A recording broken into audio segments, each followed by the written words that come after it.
Welcome, everyone, to the Harvest Ministry Network Leadership Podcast. And this is a place where we talk about leadership. We talk about leading well. We talk about developing yourself and, of course, developing your organization and adding value to the life of other people.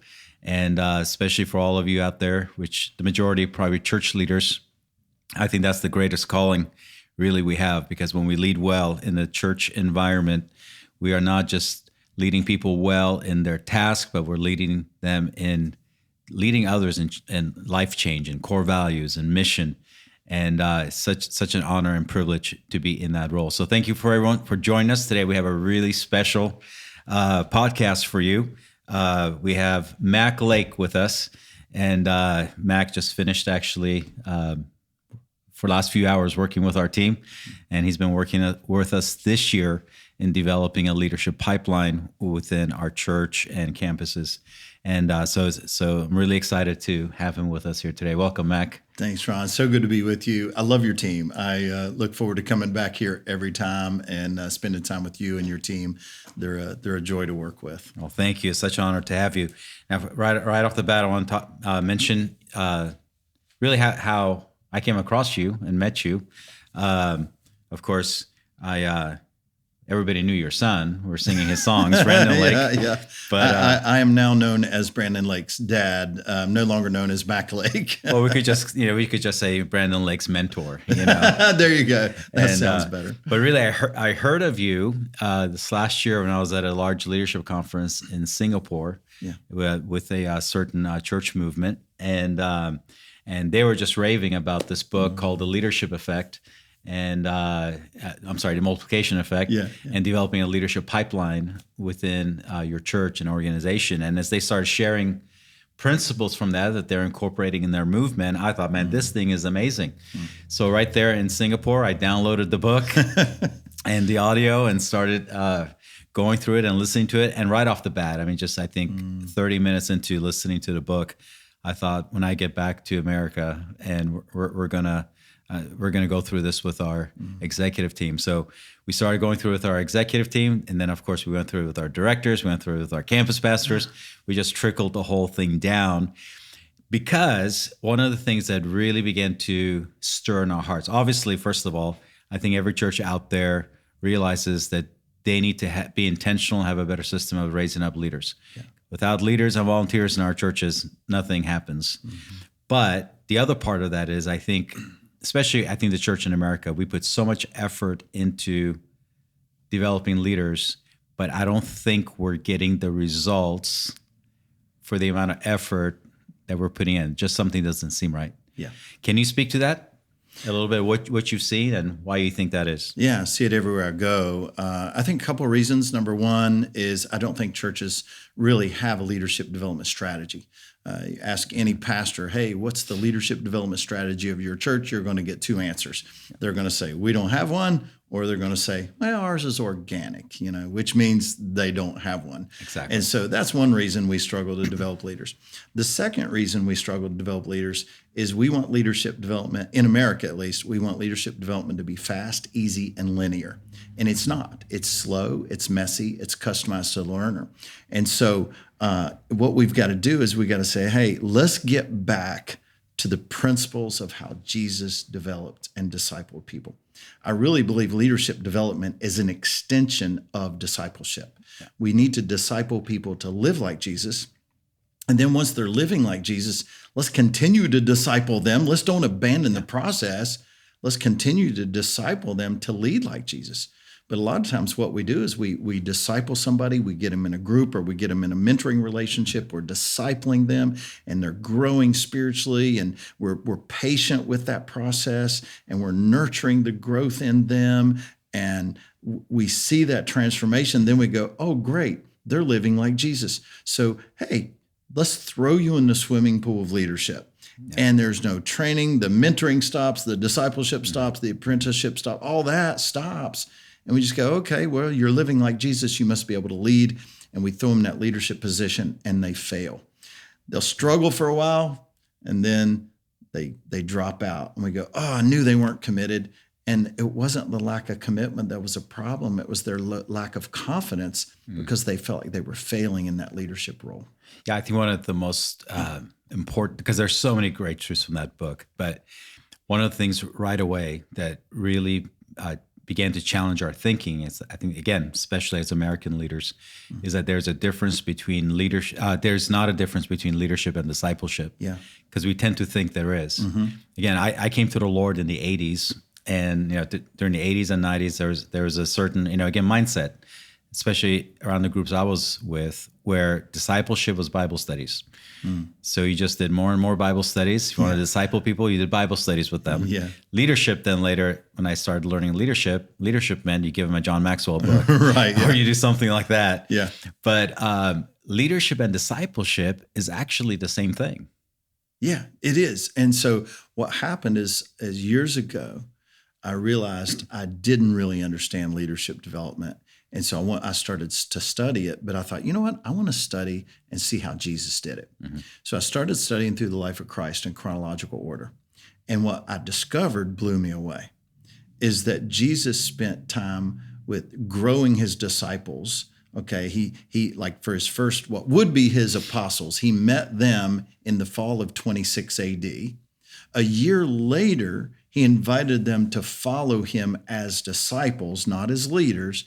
And 9 months later, he invited them into a leadership role to be apostles. So that was 21 months in his public ministry before he selected those 12 apostles to begin to develop them in leadership. In Luke 6, it says he designated them as apostles, but it's in Luke 9, which is actually 6 months later, when he gave them authority and power. So what did he do in between? Well, it's some of my favorite parts of the Gospels. It's where he was apprenticing them in leadership, intense apprenticeship, teaching them how to lead. And so what he did, he said, okay, we'll designate you as my apostles. And so then he taught them the kingdom of God parables so they could learn to teach the kingdom of God and what it was all about. He did a tour through the 240 villages of Galilee. Now, he had already done 2 different tours through the 240 villages of Galilee, but this time he's got his 12 with him. It's first time. And so he's modeling. And he said, now, guys, let me show you how to do this. And as he goes, he preaches, and they're watching, and they're going along. He's facing the Pharisees' opposition during that time. So the disciples are going, how's he going to handle this? There was so much they learned when he was teaching them and modeling for them. And then after 6 months of that training, he sent them out to do it themselves. And I just loved watching that transformational process that Jesus used. That's so good, because discipleship is basically, you can't disciple somebody. Let me say it like this: discipleship is not just content, right? So discipleship is people doing something. Yeah. I think it's in his book Discipleship, our mutual friend Phil Pringle says you can't disciple someone unless they're doing something. Yeah. Because it's part of that whole life mentoring that begins to happen. In your book, The Multiplication Effect, you talked about, content. You talk a lot about content, and that content is important, but content is not what grows disciples or leaders. Can you speak to that? Yeah. Content is the tool that I use to develop leaders, just like Jesus did. Yeah. So Jesus would say, hey, let me tell you a parable. So Mark chapter 4, he told him a parable, told him the parable of the 4 soils. What did they do? They went away and they thought about it. Then they came back and they said, hey, we've been thinking about this. Yeah. What in the world did you mean by that? And he processed the content with them. And so I like to use what I call the triad of development, okay? First, I want to give you, you have to have knowledge, okay? If you're going to transform, you have to have knowledge. So I'm going to give you something to read or listen to. So I am going to give you content just like Jesus did with his disciples that they could think about in their discretionary time when they're away from him. And then they can also put that into practice or experience. So they need knowledge, but they also need experience. So now they have to try this skill that I'm trying to teach them. And then the third part of the triad of development is coaching. So say, hey, I want you to study this so you can learn this one specific competency. I want you to practice this competency at home, at work, and in your ministry role.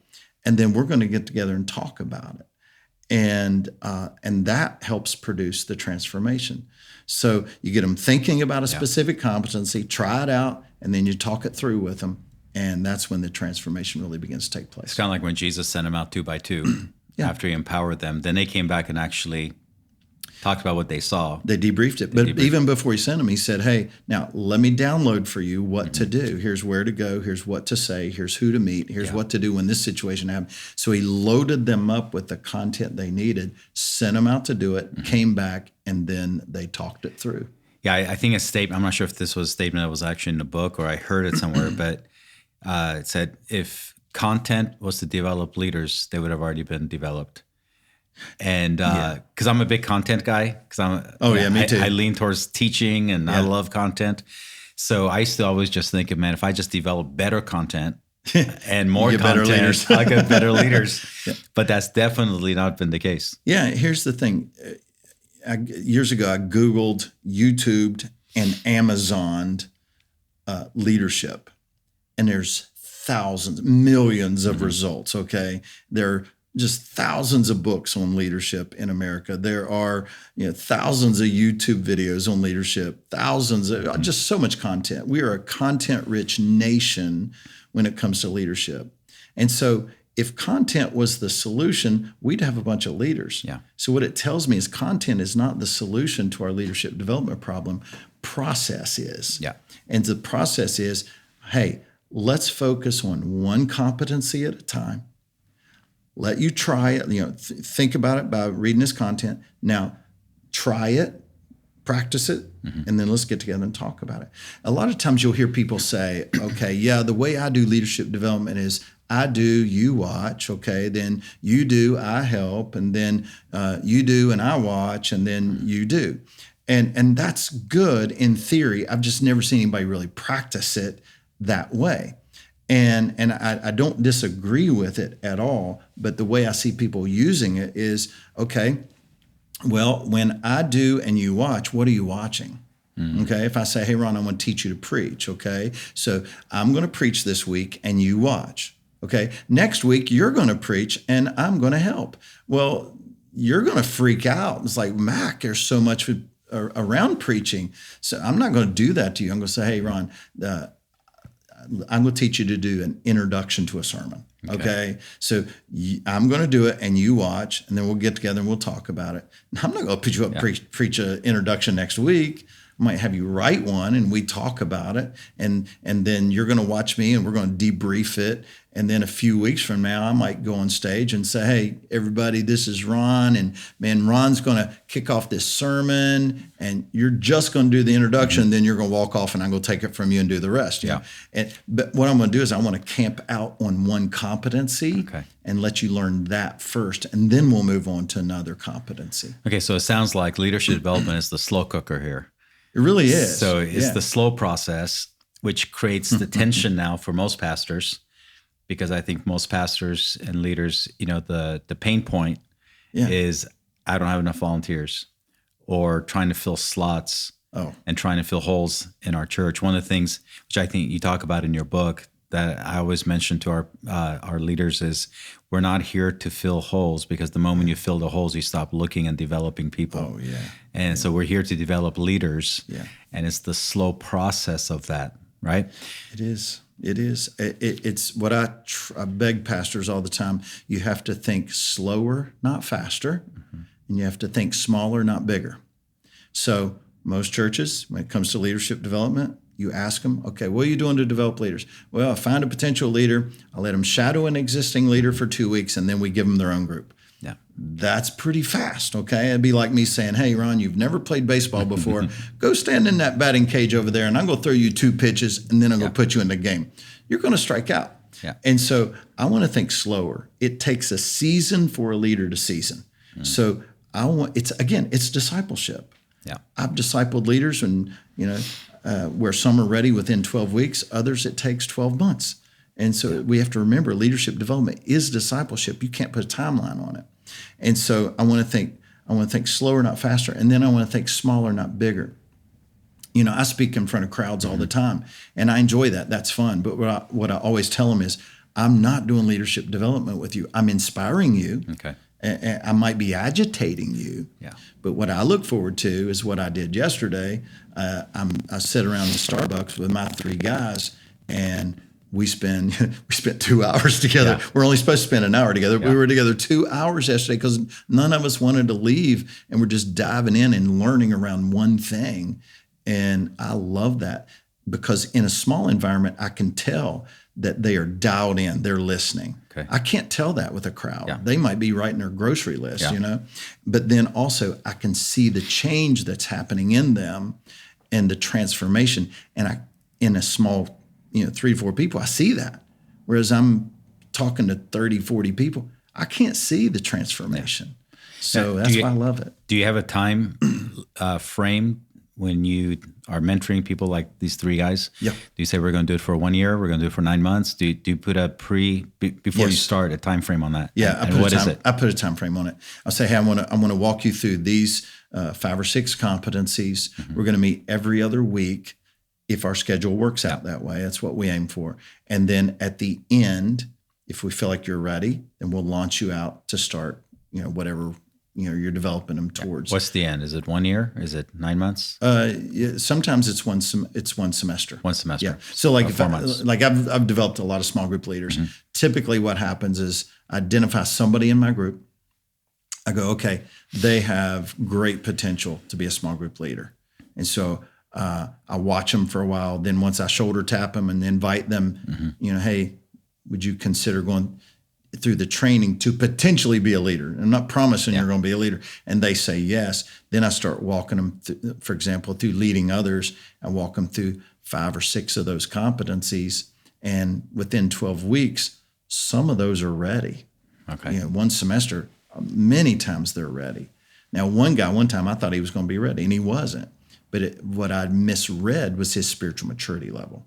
And so I was like, he was impressive guy. He led at work, and he had a significant leadership role at work, white collar worker. Yeah. But as I got to know him, I was like, he doesn't have the spiritual depth and maturity I thought. So we came to the end of our training, and I said, hey, why don't you just keep leading with me? Yeah. And he recognized it. Yeah. And that's why discipleship and leadership have to go together. Yeah, exactly. So I think most pastors, if they were honest, would say that they do not do a good job in developing a leadership development culture, or have an effective leadership pipeline. I think that's how you know if you have an effective leadership development culture, right? If you have a good leadership pipeline. Yeah. Now, obviously, I know the role of the pastor in that is different depending on the size and context of the church. Usually, the size is what makes a difference. Yeah. But the majority of pastors in America are under 200. Yeah. And most under, maybe 150, 120, under 100. Yeah. So speaking to the majority pastor out there of a church of under 200, what mindsets would you say need to shift in him or her to begin to develop that leadership culture? Oh, that's a great question. I think in small context, whether and I don't like using the word small because really it's normative. Yep. It's the normative size church. In a normative size church, you have a pastor and who's highly accessible to everybody, and that's a noble thing. That's an admirable thing. And I want people to I want to know my people and I want to love my people. Yeah. But at the same time, most pastors also have a vision for growing their church or multiplying their church. Yeah. And I prefer the multiplying, so, hey, I love it when I got a guy not far from here. His whole goal, I'm going to grow my church to 250 and then I'm going to multiply another one. And then I'm going to grow back up to 250 and multiply another one. He's already done it once and he's on his way to doing it again. Right. And I love that. And so with him, he recognizes the importance of a leadership pipeline. If he is the go-to person for all the leaders and all the volunteers in the church, then it puts a lid on the growth of that church. If the senior pastor is the go-to guy for all the leaders in that church, then also it's going to limit how much they're developed, how much they're really cared for and valued, because you only have so much capacity. And the thing that amazes me is, again, 21 months into Jesus' public ministry, in Luke 6, he went on a mountain and he prayed all night long without ceasing. Okay? Why? Because he was getting ready to make the most strategic decision, a decision I think many pastors need to make in his public ministry. Crowds and crowds of people were following him at that point. So when he went up on the mountain, he prayed all night long. And Luke says he came down from the mountain the next morning. He called all his disciples to himself. How many? We don't know. Could have been hundreds. Could have been thousands. And it says, and from among them, he chose 12. And if you look at the next 24 months of Jesus' public ministry, yes, he was with the crowds some, but he was primarily with those 12. Yeah. And he would withdraw intentionally to get away from the crowds so he could pour into the 12 because he recognized, if I'm going to have a greater kingdom impact, I have to lead a few in order to impact the many. Yeah. And that's a decision that many wrestle with and struggle with because we find our identity in the fact that people need us. Yeah. And when people need you, you can't lead them if you need them to need you. Yeah, I think another, and that's powerful. I think another aspect of that, in that same passage just referenced, it says he selected the 12. Then the first thing says that they may be with him. Yeah. And then that he would empower them and send them out. Yeah. I think that whole phrase that they might be with him, of course, we preach it in terms of, being with Jesus. But from a practical discipleship standpoint, he spent time with them. Oh, yeah. And I think sometimes in a pastoral role today, with all the accessibility and all the administration and all the other and the weekly preaching, because Sunday just gets here pretty regularly, and all the things we have to do. Sometimes the last thing we want to do is just spend time with people. Yeah, yeah. But that's, again, the slow cooking leadership development. But really it's about, that's the important stuff that's going to pay off in the long run. Yeah. I think the other thing too, if I'm the one who's always accessible, I'm robbing my people of the opportunity to shepherd. Yeah. So here's an example. When I planted Carolina Forest Community Church in 1997 in Myrtle Beach, South Carolina. And so I announced to the church I was at, hey, I'm going to go plant. They sent me, and it was about 40 minutes south of there. And so they sent me. They were excited about it. And I started going up to Myrtle Beach and meeting people and building that launch team. And we grew it to about 70 people before we launched. And from those 70 people, I chose 7 people, one to oversee children, one to oversee students, one to oversee worship, one to oversee groups, et cetera. And I told those 70, hey, everybody listen, God's called me to lead this church. My spiritual gift is leadership. So you're going to see me spending a disproportionate amount of time with these 7 people. They're over these 7 ministries. Yeah. Don't come to me about these ministries. Go to them. We have to honor them. They have the gifts and strengths and passion for these particular areas. And so we've put them in that position. I want you to honor them. Go to them. Don't come to me. I won't have the answer for those ministries. We have aligned those ministries under the ultimate vision of our church, but they know what that is. And so you work with them, and they're going to build teams underneath them. And guys, I love you guys. I will try to give you the touches that I can. But to be honest, you're going to see me spending a majority of my time with these 7 people so that we can accomplish, the more important thing is to accomplish the growth of the kingdom and what God wants to do, not the person with the title meeting certain needs that you have. I said it a lot nicer than that. But we established that right from the beginning. And never had any problems with it. People need to understand it. What we do is we allow existing church culture to shape our behaviors instead of biblical principles shaping our behaviors as pastors. That's so good, because you rarely see that in a church of 70 people. Yeah, that kind of a leadership mindset. Yeah. Now, what would you say for churches that are larger, maybe 400 to 800? What is the role of the senior pastor and his thinking in terms of leadership development in the church? Yeah, I would say at this point, you know, if you have 400 or 500, you have 4 or 5 staff. So do leadership development with your staff. Do it for them, and then expect it from them. And recognize that, you know, those who are over those area ministries, those are your leader. You know, they're responsible to make sure there's a leadership development culture under children, under students, under groups, and that they're not just developing leaders, but they're developing developers. That's what's critical. And again, it's what Jesus did with his 12. He sent them out 2 by 2. And when he sent them out 2 by 2, he said, pray the Lord of the harvest that he will send forth workers.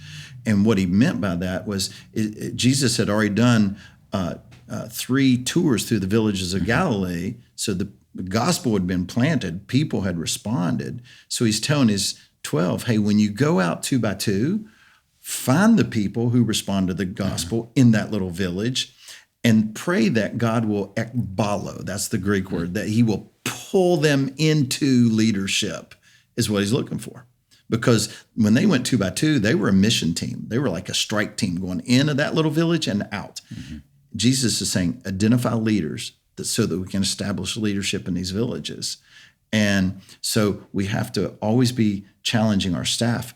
Don't just develop leaders, develop people who would develop other leaders. Yes. You do that, and you'll see a multiplication effect. Yeah, I think sometimes pastors, we gravitate towards those who are easy to lead.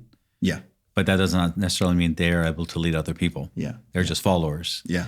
And that's a big one. Point. Now, for the larger church, the 400, 800, would you still advise the senior pastor to, on a regular basis, still be discipling and mentoring leaders, his group of 3 on a rotating basis, so he could demonstrate and create the culture? Yeah. At this point, it's your voice and visibility in the process that's important. Mm-hmm. The larger the church grows, the further you get away from even staff. Mm-hmm. You know, that's what surprised me at first. You know, as the church grew, it sort of distanced me from some of the people and the leaders, and then as it continued to grow, it distanced you even from some staff.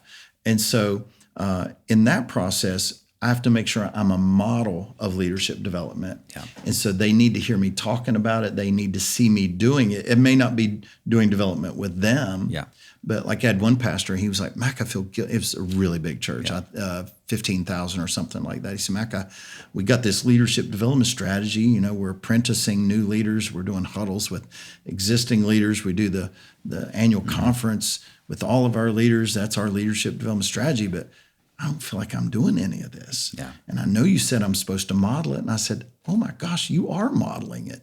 You're apprenticing new church planters in this area. Yeah. That's your passion. You talk about it all the time. Your staff sees you taking them to lunch and spending time with them. And then you're doing leadership huddles with your executive team. And so you're doing that, and you talk about that. And then you're doing this annual conference with your church and doing stuff conference-wise with your staff. You are actually doing that. Yeah. And I think so powerful. I think if we're going to build our church, you know, or Jesus building his church through us to fulfill the commission and reach people, we really have to really be investing in people, developing them as leaders. Yeah. I think sometimes as pastors, we're just really interested in just hearing ourselves teach. Or preach. And we think the people are also. And really, that's not how we add value to them and bring out the gift that God has put on the inside of them. What would you say, as we get ready to wrap it up, what would you say are some of the 2 or 3 competencies that you're looking for high-level leaders that you want to pour yourself into? You know, that changes. Somebody asked me a similar question, excuse me, the other day. A young lady said, Mac, I was listening to John Maxwell talk about who he selects to mentor. And he gave 7 qualities. And she said, I don't know anybody with those 7 qualities. and Jesus. Yeah. And I said, okay, you have to understand, number one, you're at a different level than John Maxwell. John Maxwell is going to look for higher competency leaders that he's going to pour into. Okay. So those marks, his 7 marks won't be the 7 marks you're looking for. And so he's further down the road, and he is, further developed in his leadership. Yeah. And so it depends on where you're at in the process. But for high capacity leaders, I'm looking for somebody. In that case, do they have influence with people? So the leader of leaders. Or a leader of leaders. Have they proven that they can reproduce themselves, or at least have a passionate desire to reproduce themselves? A young man came to me years ago, and it was probably right around 10 years ago. He came to me and he said, "Hey, will you mentor me?" And I said, "No." And he said, "Why?" And I said, "Because you're not in a position to multiply yourself." Oh, that's so good. And I said, at this point, and this wasn't always the case, but in this case, I said, I will only mentor people who will be multipliers of other leaders. And you're just not in that place. A year later, he came back to me. He said, "I'm passionate about leadership development. Here are the leaders that I've developed. Will you mentor me?" Wow. And I said, "Yes, I will." And so I spent the next 2 years mentoring him. He ended up planting a church. So I mentored him through that process. And today he's one of my coaches. In fact, he's one of my best coaches. Wow. And but I saw that hunger in him, but I was looking for some evidence as well that he can do this. Amazing. Yeah, I think maybe for the pastor of a small church, one of the acronyms, you heard it today with our team, that I think I developed back when the church was much smaller, of people that I wanted to pour into and develop, was I wanted fatsos, where, I for years ago I had heard the acronym FAT, but really we made it a fatso. Yeah. Because I was looking for people who were faithful, available, teachable, spirit-led, and obedient. Yeah. And, many times we think we could pour, or pastors think, we could disciple unfaithful people into faithfulness. But I didn't have the time to try to take unfaithful people and disciple them. So I said, they have to be faithful. They have to show up. They have to be available. They have to be teachable. Yeah. And then, so I could work with that and develop them into leaders. So what you're saying is, depending on the leader, on the level that you are mentoring at that moment, or where you're at in life, is you develop then or you identify the competencies that you're looking for, the criteria. Yeah, and what I recommend is, like, for example, I had a pastor one time. He said, "Mac, I'm meeting with 7 different men all at one time. I got this group. We read a book together every month, and I did it for a year, and it didn't produce anything." He was very frustrated. I said, "Well, where were those men in your leadership pipeline?" He said, "What's a leadership pipeline?" I said, "All right, let me show you." So I drew the leadership pipeline. I said, "Now I want you to put the names of these men, these 7 men, on the pipeline." Oh, okay, well, 2 of them were at the team member level, lead themselves level. 2 of them were, 3 of them were actually leaders in the church. 1 of them was at like that leader of leaders level. And then 1 of them, he said, 1 was my youth pastor. I said, "Okay, I see your problem right there." I said, "What you were doing is you're doing generic leadership development. You were teaching them generic leadership competencies, and you weren't developing them to something. I would rather you say, 'Hey, you 3 at the leader level, I'm going to develop you to be leader of leaders.'" Okay. But develop them to something. Or take the 2 that were at the team member level and say, "Hey, I'm going to put you in my small group. I want to raise you up to be a small group leader," but develop them to something. Or take your 1 student pastor and say, "I want to raise you up to be our executive pastor or a church planter." And developing them to something is so important. But something you just said triggered something for me. I think a lot of times in the church, we recruit for one of 2 things. We recruit for character, and we find good people and we put them in a leadership position, and they love Jesus, but they can't lead. Or we recruit for competency because, okay, that guy's a good leader, but they don't have the character. and then they blow things up around them. Yeah. And so it's that character and competency that they have to have both. That Psalm 78, 72, David shepherded with a pure heart and skillful hands. And so that's why when you're developing people, you're really having an impact on their character and their competence. Wow, that's so good. Yeah, I use that Psalm 78 verse a lot in leadership teaching, because many times, again, in the church, I think we default towards the good heart. Yeah, we do. And but you got to have the skillful hands. Yeah, and some people say the competency, that's not spiritual. Yes, it is. Yeah, well, fulfilling what God's called you to do is spiritual. Yeah. But that was so good, and I hope everybody listening right now wrote that down. You develop people to something. Mm-hmm. Yeah. So then does that mean then the people, your 3 or 4, whatever people that you're mentoring in that group should be at the same level being mentored to the same thing? To the same thing. Yep. And so if you look at the list of 12 apostles, who's always listed first? Peter, James, and John. Yeah. Who did Jesus spend the most time with? Peter, James, and John. So you're suggesting that they were being mentored to something different than the other 9? To a different level of leadership. Yeah. That's so I believe he had them separated into 3 groups of 4. That's powerful. Wow. Now, you just released, so everyone listening, you need to go out there and get the book, The Multiplication Effect. It is life-changing. It was because of that book. And of course, we started reading it at our church. And because of that, it led us to meeting Mac and developing the relationship. But since then, you've also released 4 other books. Did you mention those briefly? I will. Yeah. So I've written a book series called the Discipling Leaders Series. And the reason I wrote that series is as I was working with organizations on building a leadership pipeline, it's lead yourself, lead others, lead leaders, lead department, lead the organization. I help them build that structure in their church. But then you have to have competencies at each level.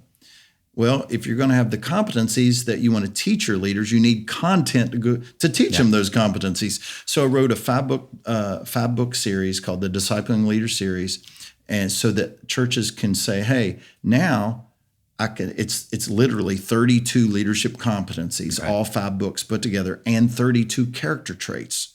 And so you can now say, "Hey, let's get our small groups to take their people through leading yourself." And in leading yourself, 2 of the competencies they're going to learn, one is how to live on mission and write a life mission statement. This book came out about 5 weeks ago, and I got people texting me, emailing their life mission statements. I'm loving it. But chapter 6 is developing influence. Okay. So by the time you take your small group through this, hopefully there are people in the group the Holy Spirit's put on their heart, okay, I need to take the next step to lead. So if they take the next step to lead, what do? Say, hey, I want to take 2, 3, not more than 3 of you, and I want to take you through leading others. And there are 8 competencies in that book, but you choose 5 based on what ministry you're taking them through. So I'm going to now disciple you in these 5 leadership competencies so you can learn to lead. And they're going to release you to lead for a while. You might be leading in that role for 1 year, 2 years, 3 years. Then you go, ooh, okay, you have potential to lead leaders. So now you take them through that book, and that's 6 leadership competencies and character traits. Okay. You release them in that coach role or coordinator role, let them lead there for a while, and you go, oh, you have potential to lead an entire department. So you take them through those 6 character traits and competencies, and then eventually you might go, hey, you could be a senior pastor, you could be a executive pastor, start your own nonprofit. These 6 competencies teach you to lead an organization. Wow. So it takes them through a whole ladder of leadership. Yeah, it is the leadership content and the process to go along. Chapter 1 or introduction of each book is that triad development, helping the learner and the leader understand this is a transformational process. This isn't just reading a book together. The book is a tool. Yeah. The secret sauce of the series is the process in the introduction. Got it. That's the secret sauce. Again, the content is what you gather around. Yeah. But it's the process that develops the leaders. Now, if people want to find out more about what you do and your ministry, what's your website? Yep, multiplygroup.org. Multiplygroup.org. We have a ton of free downloads on there. We have a rethinking leadership development ebook. We've got a free internship planner. If a church wants to start an internship, I built this internship, but it's a plug and play. So you choose the elements you want, and you can lay it out as a 1 year or 2 year plan, and it's absolutely free. There's other free stuff on there as well. Yeah, I've just started now recently going through some of the stuff on your website. Amazing how much stuff you have on there. So thank you for all that. So thank you for everybody for listening today. I trust that today was very enriching. Of course, a very important topic, and this isn't, again, you apply it in 1 week and everything. This is the lifestyle. This is what we signed up for. This is what we do with our life for the rest of our lives, and that is develop leaders in God's kingdom and add value to people so they could fulfill the call that is upon their life. Now, check us out on our website for more resources and other podcasts on there, and just more information on Harvest Ministry Network. Our website is hmnetwork.org, and we'll see all of you next time.